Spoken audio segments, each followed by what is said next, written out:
Assalamualaikum warahmatullahi wabarakatuh. Saya Kurnia S, kelas 12 MET 3. Baik, di sini saya akan mempresentasikan tentang audit kertas kerja. Nah, baik, materinya ialah saya akan menjelaskan pengertian dari apa itu kertas kerja. Kertas kerja adalah catatan yang dibuat oleh auditor mengenai prosedur audit yang ditempuhnya, pengujian yang dilakukan, informasi yang didapat, dan kesimpulan yang dibuatnya. Kertas kerja merupakan media penghubung antara catatan klien dan laporan audit. Ada beberapa teknik dalam pembuatan kertas kerja. Antara lain yang pertama ialah pembuatan heading yang berisi nama klien, judul, serta tanggal neraca. Yang kedua ialah nomor indeks. Yang ketiga tanda centang. Yang keempat pencantuman tanda tangan pembuat maupun penelaah dan tanggal pembuatan serta penelaahan. Selanjutnya ialah isi kertas kerja. Dalam SA 339 dikemukakan kertas kerja biasanya berisi dokumentasi yang pertama, pemeriksaan telah direncanakan dan disupervisi dengan baik yang menunjukkan dilaksanakannya standar pekerjaan lapangan yang pertama. Yang kedua ialah pemahaman yang memadai atas struktur yang telah diperoleh untuk merencanakan audit dan menentukan sifat saat lingkup pengujian yang telah dilakukan. Yang ketiga ialah bukti audit yang telah diperoleh, prosedur pemeriksaan yang telah diterapkan, dan pengujian yang telah dilaksanakan yang memberikan bukti kompeten yang telah disetujui untuk menyatakan pernyataan atas laporan keuangan auditan yang menunjukkannya standar pekerjaan yang ketiga. Nah, selanjutnya ialah hal-hal yang harus diperhatikan dalam pembuatan kertas kerja.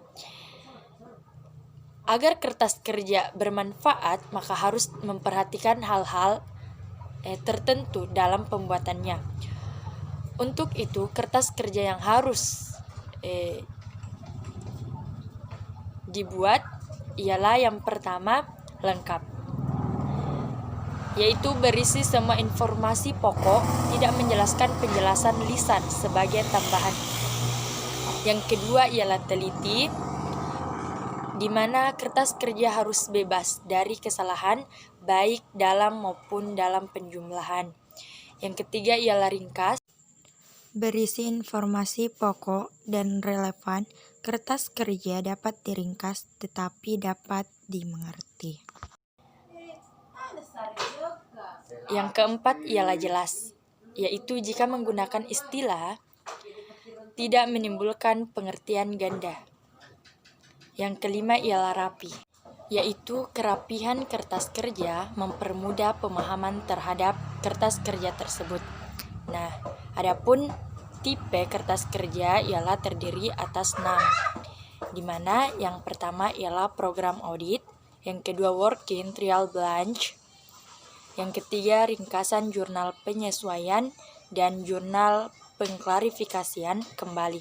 Yang keempat ialah daftar pendukung, yang kelima daftar utama, yang keenam memorandum audit dan dokumentasi informasi pendukung. Nah, selanjutnya ialah susunan kertas kerja. Untuk memudahkan penelaahan kertas kerja, maka harus disusun secara sistematis. Adapun susunan yang umumnya dilakukan adalah yang pertama, draft laporan audit, yang kedua laporan keuangan auditan, tiga ringkasan informasi bagi penelaah, yang keempat program audit, yang kelima laporan keuangan atas neraca lajur yang dibuat klien, yang keenam ringkasan jurnal penyesuaian, yang ketujuh working trial balance, yang kedelapan daftar utama, dan yang kesembilan ialah daftar pendukung. Nah, secara umum, kertas kerja adalah milik kantor akuntan publik, bukan milik pribadi auditor maupun klien. Kertas kerja tidak boleh diungkapkan kepada pihak selain klien tanpa izin tertulis klien, kecuali dikehendaki oleh negara, hukum, ataupun profesi. Nah, selanjutnya ialah pada umumnya kertas kerja audit disimpan dengan dua jenis pengarsipan, yaitu yang pertama arsip permanen atau permanent file. Untuk kertas kerja yang berisi informasi yang relatif dan tidak mengalami perubahan. Yang kedua ialah arsip kini atau current file untuk kertas kerja yang hanya dipakai untuk suatu audit yang telah diselesaikan. Nah, mungkin hanya itu yang bisa saya presentasikan pada presentasi kali ini, dan saya akhiri. Wassalamualaikum warahmatullahi wabarakatuh.